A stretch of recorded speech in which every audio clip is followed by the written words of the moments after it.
അസ്സലാമു അലൈക്കും. അജ്മാനീന്ന് ബുസ്താനീന്ന് കൊച്ചാപ്പയാണ്. അൽഹംദുലില്ലാ റാഹത്താണ്. എല്ലാവർക്കും അല്ലാഹു തആല ഹൈറും ബർക്കത്തും ആഫിയത്തും ദീർഘായുസ്സും പ്രദാനം ചെയ്യട്ടെ. ആമീൻ ആമീൻ യാ റബ്ബൽ ആലമീൻ. ഇതാരാണെന്ന് നോക്കി മക്കളെ, നമ്മുടെ മമ്മൂട്ടിയുടെ സഹോദരിയുടെ മോനാണ്. അവരെ ഒരു പിക്ചർ ഇന്നിവിടെ റിലീസാവുന്നുണ്ട്. ഇതാ കണ്ടോളി. അസ്സലാമു അലൈക്കും. DNA റിലീസാണ്. DNA സിനിമയുടെ പ്രൊമോഷനായിട്ട് ഞങ്ങൾ എത്തിയത് കൊച്ചാപ്പടുത്തെത്തി. ഭയങ്കര സന്തോഷം.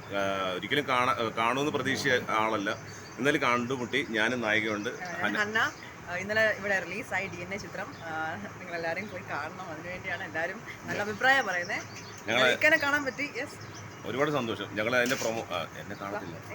ഞങ്ങൾ അതിൻ്റെ പ്രൊമോഷന് വേണ്ടി എത്തിയാണ്. DNA റിലീസായി. നമ്മുടെ മലയാളികൾ, നമ്മുടെ എല്ലാവരും ഇഷ്ടപ്പെടുന്നവരെല്ലാവരും കാണണം പടം. ദുബായിൽ റിലീസായിരിക്കുകയാണ്. അതാണ് അത്ഭുതം. ഭയങ്കര സന്തോഷം അല്ലേ? Okay, super. Okay, thank you.